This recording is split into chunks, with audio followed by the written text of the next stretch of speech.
ವಿವೇಕಾನಂದ ಅವರೇ ಇದೇ ಪ್ರಶ್ನೆ ನೋಡಿ, ನನ್ನ ಸ್ನೇಹಿತರೊಬ್ರು ಕೂಡ ಇದೇ ವಿಚಾರ ಮಾತಾಡ್ತಿದ್ರು. ಅಂದ್ರೆ ದರ್ಶನ್ ಅವ್ರ ಕೆರಿಯರ್ಗೆ ದೊಡ್ಡ ಅಂದ್ರೆ ಇದೊಂದು ಥರದಲ್ಲಿ ಕಪ್ಪು ಚುಕ್ಕೆ ಆಗಿ ಉಳಿದು ಬಿಡುತ್ತೆ, ಮುಂಚಿನ ಥರನೇ ಅವ್ರ ಕೆರಿಯರ್ ಮುಂದುವರ್ಸೋಕೆ ಕಷ್ಟ ಆಗಲ್ವಾ ಅಂತ ಪ್ರಶ್ನೆ ಮಾಡ್ತಿದ್ದಾಗ ಸರ್ ಕೊಟ್ಟ ಹಾಗೇನೆ ಸಂಜಯ್ ದತ್ ಅವರು ಉದಾಹರಣೆ. ಆದರೆ ಸಂಜಯ್ ದತ್ ಅವರಲ್ಲಿ ವ್ಯಕ್ತಿತ್ವ ಬದಲಾವಣೆ ಆಯಿತು ಅನ್ನೋದು ಬಹಳ ಸ್ಪಷ್ಟವಾಗಿ ಸಮಾಜಕ್ಕಂತೂ ಕಾಣ್ತಾ ಇತ್ತು. ಬಟ್ ದರ್ಶನ್ ಅವ್ರ ಹೆಂಡತಿ ಕೇಸ್ ಆದಾಗ ಅದಾದ್ಮೇಲೂ ಅದು ಯಾರೋ ಸಪ್ಲೈಯರ್ ಮೇಲೆ ಹೊಡೆದ್ರು ಅಂತ ಮಾಧ್ಯಮದವ್ರ ಮೇಲೆ ಕಿರ್ಚಾಡಿದ್ರು, ಅದಾದ್ಮೇಲೆ ಅವರ ಕೋ ಆಕ್ಟರ್ ಯಾರು ಅವನ ಮೇಲೆ ಹೊಡೆದ್ರು. ಇಂಥ ವ್ಯಕ್ತಿಯಿಂದ ನಾವು ಬದಲಾವಣೆ ನಿರೀಕ್ಷೆ ಮಾಡೋದೇ ತಪ್ಪ ಅಂತ ಅನಿಸ್ಬಿಡುತ್ತೆ. ಅಲ್ಲ, ಖಂಡಿತವಾಗ್ಲು ವಿವೇಕಾನಂದ ಈಗ ನೀವು ಕೇಳಿದ್ದಾಗ್ಲೇನು ಹೇಳಿದ್ರಿ ಎಬಿಚಿಎಲ್ ಅಫೆಂಡರ್ ಅಂತೇಳಿ. ಇದು ಕ್ಲೈಮ್ಯಾಕ್ಸು. ಈ ವ್ಯಕ್ತಿ ಅನ್ಎಕ್ಸ್ಪೆಕ್ಟೆಡ್ ಆಗಿ ಒಂದೇ ಸರಿ ಏನೋ ಎಮೋಷನಲ್ ಮಾಡಿದ್ದಲ್ಲ. ಆ ಹೆಂಡತಿಗೆ ಹೊಡೆದಾಗ ಕೆಲವರು ಹೇಳ್ತಾ ಇದ್ರು, ಆ ಕಾರಲ್ಲಿ ಆ ಕೈ ಸಿಕ್ಕಾಕೊಂಡು ಗಾಡಿ ಇದು ಮಾಡ್ತಾ ಇದ್ರಂತೆ, ಜನ ನೋಡ್ತಾ ಇದ್ರಂತೆ, ಕೈ ಈಚೆ ಬರ್ತಾ ಇತ್ತಂತೆ, ಅಷ್ಟ್ರ ಮಟ್ಟಿಗೆ ಕಿವಿ ಎಲ್ಲ ಗಿಡ ಹೊಡೆದಿದ್ದಾರೆ.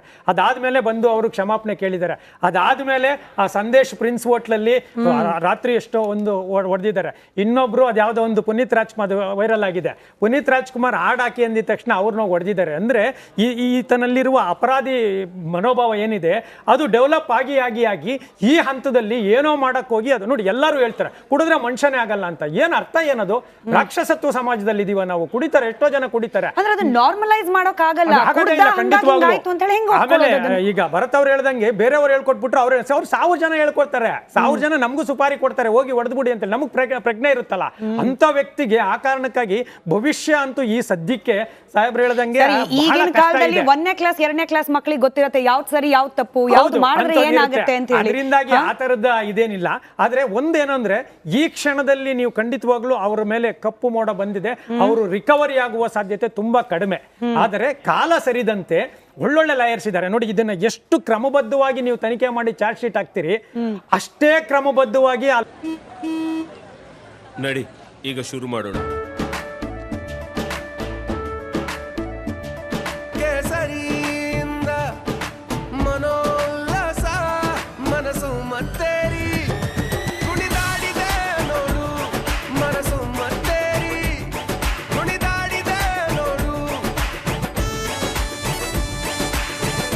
ಕ್ಷಣ ಕ್ಷಣವೂ ಆಚರಿಸಿ ಕೇಸರಿ ಹಬ್ಬ. ವಿಮಲ್ ಬಾಯಲ್ಲಿ ಹೇಳಿ ಕೇಸರಿ. ಲೂಪಲ್ಸ್ ಅನ್ನ ಹಿಡ್ಕೊಂಡು ಆರ್ಗ್ಯೂ ಮಾಡಿ ಅವರನ್ನ ಹೊರಗೆ ತರೋದಕ್ಕೆ ಲಾಯರ್ ಸಾಹೇಬರುಗಳು ಬಹಳ ಜನ ಇರ್ತಾರೆ, ಖಂಡಿತವಾಗ್ಲೂ ಇರ್ತಾರೆ ನೋಡಿ. ಮುತ್ತಪ್ಪರ ಇದು ಎಷ್ಟು ಕೇಸ್ ಇತ್ತು ಅಂದ್ರೆ ಅವರನ್ನ ಮಾಡಿದ ಒಬ್ಬ ಅಡ್ವೊಕೇಟ್ ಟಾಮಿ ಸೆಬಾಸ್ಟಿಯನ್ ಹೇಳ್ತಾರೆ, ಜಡ್ಜ್ಗಳೆಲ್ಲ ಪರ್ಮನೆಂಟ್ ಮಾಡಿದ್ರೆ ಆ 20 ಕೇಸಲ್ಲಿ 2 ವರ್ಷದಲ್ಲಿ ತಂದ್ಬಿಡ್ತೇನೆ ಅಂತೇಳಿ. ಅಂಥ ಕೇಸ್ಗಳು 20-30 ಕೇಸ್ ಇದ್ರೂ ಅವರನ್ನ 3 ವರ್ಷದಲ್ಲಿ ಜೈಲಿಂದ ತಗೊಂಬಂದ್ಬಿಟ್ರು. ಸೊ ಈಗ ಕಾನೂನುಗಳು ಕೂಡ ಖಂಡಿತವಾಗ್ಲೂ ಅದರ ಮೇಲೆ ಅನೇಕ ರೀತಿಯ ಎಕ್ಸ್ಪೆರಿಮೆಂಟ್ ಆಗಿ ಆ ವೀಕ್ನೆಸ್ಗಳನ್ನ ಕಂಡುಹಿಡಿತಾ ಇರ್ತಾರೆ. ಆದರೆ ಅದ್ರ ನಂತರ ಕೂಡ ದರ್ಶನ್ಗೆ ಎಲ್ಲೋ ಒಂದು ಆಶಾವಾದ ಇದೆ. ಅಂದ್ರೆ ಬಂದು ಆತ ಕನಿಷ್ಠ 1 ವರ್ಷ 2 ವರ್ಷ ಆಗುತ್ತೆ. ಅದರ ನಂತರ ಬೇಲ್ ಮೇಲೆ ಬಂದು ಟ್ರಯಲ್ ಆಗೋಕ್ಕೂ ಮೊದಲೇ ಸಿನಿಮಾ ಇವ್ರ ಹತ್ರ ಎಲ್ಲ ಮಾಡಿ ಜನಗಳನ್ನು ಭಾವನಾತ್ಮಕವಾಗಿ ಸೆಳೆದು, ಒಂದು ವೇಳೆ ಆ ಸಿನಿಮಾ ಮತ್ತು ಇನ್ನೊಂದೆರಡು ಸಿನಿಮಾ ಉಚಿತವಾಗಿ ಮಾಡಿದ್ರೂ ಪರವಾಗಿಲ್ಲ, ಒಳ್ಳೆ ಸಬ್ಜೆಕ್ಟ್ ಇದೆ ನಾನು ಮಾಡ್ತೀನಿ ಅಂತೇಳಿ ಮಾಡಿ ಅವರನ್ನು ನಿಜವಾಗ್ಲೂ ಅವ್ರ ಮತ್ತೆ ಕೆರಿಯರನ್ನು ಒಂದು ಹಂತಕ್ಕೆ, ಇದಂತೂ ಮುಗೀತು ಬಿಡಿ, ಅವರ ಆ ಮಗು ಇದೆಯಲ್ಲ, ಆ ಮಗು ಹುಟ್ಟಿದ ಮೇಲೆ ನಮ್ಮ ಅಪ್ಪನ ಕೊಂದೋನಿ ಇವನು ಅಂತೇಳಿ ಇದು ಅವರ ಜೀವನದಲ್ಲೇ ಕಾಡ್ತಾನೆ ಇರುತ್ತೆ. ಅವರು ಕೂಡ ಈಗ 30-35 ವರ್ಷದಲ್ಲಿ ಇಲ್ಲ, ಮತ್ತೆ ನಾನು ರೀಬಿಲ್ಡ್ ಮಾಡಬೇಕು ಅಂತ.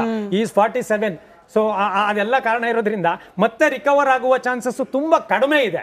ಬಟ್ ನಿಜವಾಗ್ಲೂ ಒಬ್ಬ ವ್ಯಕ್ತಿ, ನಾವು ಯಾರು ಈಗ ವಾಲ್ಮೀಕಿ ಅಂತ ನೋಡ್ತೀರಿ ಅಥವಾ ದೊಡ್ಡ ಅಪರಾಧಿ ಆಗಿದ್ದು ಕೂಡ ಮತ್ತೆ ಕನ್ವರ್ಟ್ ಆಗುವ ಸಾಧ್ಯತೆ ಇದೆಯಲ್ಲ, ಆ ಒಳ್ಳೆಯತನದ ಮನೋಭಾವ ಅದಕ್ಕೆ ಬಹಳ ತ್ಯಾಗ ಬೇಕು, ವಿಶಾಲವಾದ ಬೇಕು ಮತ್ತು ಈ ಜನಗಳನ್ನ ತಿರಸ್ಕರಿಸಬೇಕು. ಪ್ರಶ್ನೆಗೆ ವಾಪಸ್ ಬರ್ತೀನಿ. ದರ್ಶನ್ ಅವರಿಂದ ಅದನ್ನೆಲ್ಲ ಎಕ್ಸ್ಪೆಕ್ಟ್ ಮಾಡಬಹುದಾ? ಪ್ರಶ್ನೆ ಅಲ್ಲಿಗೆ ಬಿಡೋಣ ಅದನ್ನ.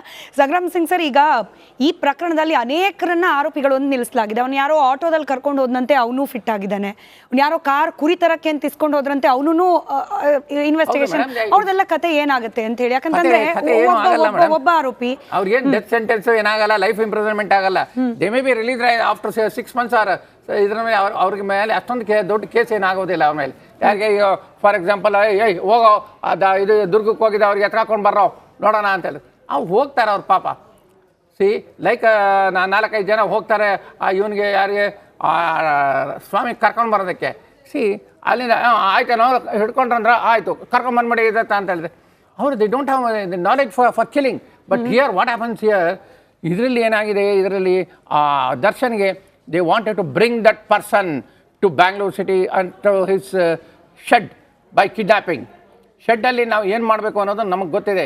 ಆಕೆ ಯಾಕೆ ಏನೋ ಫ್ರೆಂಡ್ ಇದ್ರಲ್ಲ ಪ್ರತಿಮಾ ಗೌಡನ ಏನಾರು ಪವಿತ್ರ ಗೌಡ ಅವ್ರೇನು ಮಾಡ್ತಾರೆ, ಯಾಕೋ ನನ್ನ ಕಳಿಸಿದ್ದು ಅಂತ ಹೇಳಿದ್ದೆ. ಅದು ಅದಕ್ಕಿಂತ ಮೊದಲೇ ಇವ್ರಿಗೆ ದರ್ಶನ್ ಗೌಡಗೆ ಇದು ಮಾಡಿದ್ದಾರೆ, ಏನ್ರಿ ನೀವೇನು ಆ್ಯಕ್ಷನ್ ತಗೊಳ್ರಿ ಹಾಗೆ ಹೀಗೆ ಅಂತ ಹೇಳಿದ್ದೆ. ಅವ್ನಿಗೆ ಒಂದಲ್ಲಿ ಸ್ವಲ್ಪ ಏನಪ್ಪ ನಮ್ಮ ಗರ್ಲ್ ಫ್ರೆಂಡ್ಗೆ ಇಷ್ಟೊಂದು ಆಗೋಯ್ತು, ಮರ್ಯಾದೆ ಎಲ್ಲ ಹೋಗಿದೆ, ಸಾಲ್ ಗೇಮ್ ಆಯಿತು. ಆದರೆ ಇದರಲ್ಲಿ ಏನಾಗಿದೆ ಅಂತ ಹೇಳಿದ್ರೆ ಈ ಕೇಸಲ್ಲಿ Darshan has got that criminal intention for what? Intention for kidnapping, intention for murdering, intention for assault.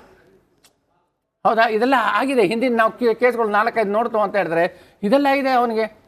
Once he drinks ಅಂತ ಹೇಳಿದ್ರೆ ಒಂದ್ಸಲಿ ಕುಡಿದು ಬಿಟ್ರೆ ಅದು ಕ್ರಿಮಿನಲ್ ಡಿಸ್ಟಿಂಗ್ ಇಂಟೆನ್ಷನ್ ಇನ್ನ ರೈಸ್ ಆಗುತ್ತೆ. ಇಲ್ಲ ನೀವು ಬೇರೆ ಒಂದು ಸಂದರ್ಶನದಲ್ಲಿ ಹೇಳ್ತಾ ಇದ್ರಿ ನಾರ್ಕೋ ಅನಾಲಿಸಿಸ್ ಆಗಬೇಕು ಈ ವ್ಯಕ್ತಿಗೆ ಅಂತ ಹೇಳಿ. ಹೌದು.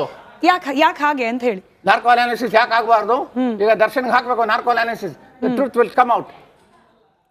ನಾರ್ಕೋ ಅನಾಲಿಸಿಸ್ 4-5 ಇದೆ, ಅದರಲ್ಲಿ ಬ್ರೈನ್ ಮ್ಯಾಪಿಂಗ್ ಇದೆ, ಅದು 5-6 ಟೈಪ್ ಇದೆ. ನಾರ್ಕೋ ಅನಾಲಿಸಿಸ್ ಒಂದು ಸಿಂಪಲ್ ಇಂಜೆಕ್ಷನ್ ಪೆಥಡಿನ್ ಒಂದು ಕೊಟ್ಬಿಟ್ರೆ ಆಗೋಯ್ತು, ಬರ್ತಾರೆ ಬುಸ್ ಅಂತ ಹೇಳ್ತಾರಲ್ಲ, ಅದನ್ನ ಕೊಡ್ಬೇಕಾಗಿತ್ತು ಮೇಡಮ್. ಹೌದು, ಹೌ ಮಚ್ ಏನೇನು ಮಾಡಿದ್ದಾರೆ ಅನ್ನೋದನ್ನ ನಾರ್ಕೋ ಅನಾಲಿಸಿಸ್ ಅಲ್ಲಿ ರಿಯಲ್ ಫ್ಯಾಕ್ಟ್ಸ್ ಬರುತ್ತೆ. Why should not be subjected for ಅದು ಇಲ್ಲದೆ ಈಗ ಪೊಲೀಸ್ ಕಸ್ಟಡಿ, ಜುಡಿಷಿಯಲ್ ಕಸ್ಟಡಿಯಿಂದ ಬಂದಿದ್ದಾರೆ ಈಗ why should not be subjected for narco analysis? Is narco analysis ban? ಒಂದು ನಾರ್ಕೋ ಅನಾಲಿಸಿಸ್ ಬುಕ್ ಯೂಸ್ದಪ್ಪ ಇದೆ ಮೇಡಮ್, ಏನು ಆ ಬುಕ್ ಬ್ಯಾನ್ ಮಾಡಬೇಕಾಗುತ್ತೆ? No, he should be subjected for this thing. ಯಾವುದಕ್ಕೆ?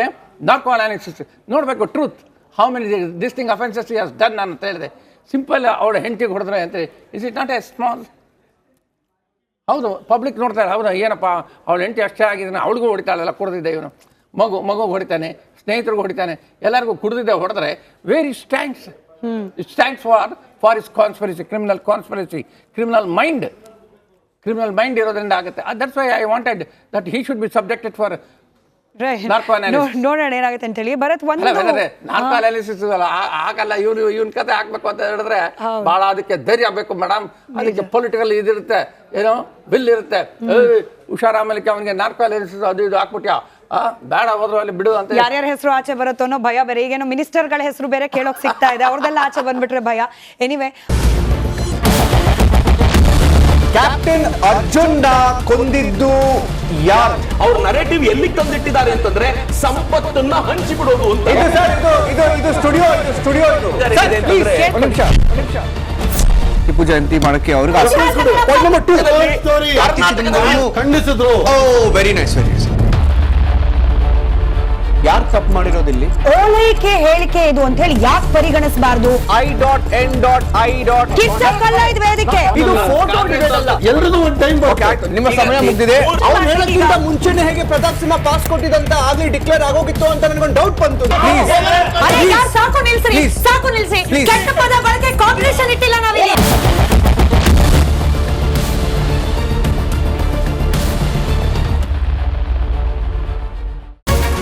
ರಿಪಬ್ಲಿಕ್ ವರ್ಡ್ ಆಪ್ ಇದು ಕೇವಲ ಅಪ್ಲಿಕೇಶನ್ ಅಲ್ಲ, ಸಮಗ್ರ ಸುದ್ದಿಗಳ ಸಂಪರ್ಕ ಮಾರ್ಗಕ್ಕೆ ಕ್ರಾಂತಿಕಾರಿ ಬದಲಾವಣೆ. ರಿಪಬ್ಲಿಕ್ ವರ್ಡ್ ಆಪ್ ಕೇವಲ ಸುದ್ದಿ ಅಪ್ಲಿಕೇಶನ್ ಪರಿಚಯಿಸ್ತಾ ಇಲ್ಲ, ಬದಲಾಗಿ ಡಿಜಿಟಲ್ ಸುದ್ದಿ ಬಳಕೆಯ ಹೊಸ ಯುಗಕ್ಕೆ ನಾಂದಿ ಹಾಡ್ತಾ ಇದೆ. ಇದೊಂದು ಬ್ರೇಕಿಂಗ್ ನ್ಯೂಸ್, ಪ್ರಭಾವಶಾಲಿ ಕಾರ್ಯಕ್ರಮಗಳಿಗೆ ಗಟ್ಟಿಯಾದ ನ್ಯೂಸ್. ಇಲ್ಲಿ ಕೇವಲ ತಾಜಾ ಸುದ್ದಿ, ಅದರ ನೇರ ಪ್ರಸಾರ ಮತ್ತು ಚರ್ಚೆಗಳಿಗೆ ಮಾತ್ರ ಅವಕಾಶ. ರಿಪಬ್ಲಿಕ್ ವರ್ಲ್ಡ್ ಆಪ್ ಡೌನ್ಲೋಡ್ ಮಾಡಿಕೊಳ್ಳಿ. ಗೂಗಲ್ ಪ್ಲೇ ಸ್ಟೋರ್ ಮತ್ತು ಆಪಲ್ ಆಪ್ ಸ್ಟೋರ್ನಲ್ಲಿ ಲಭ್ಯವಿದೆ.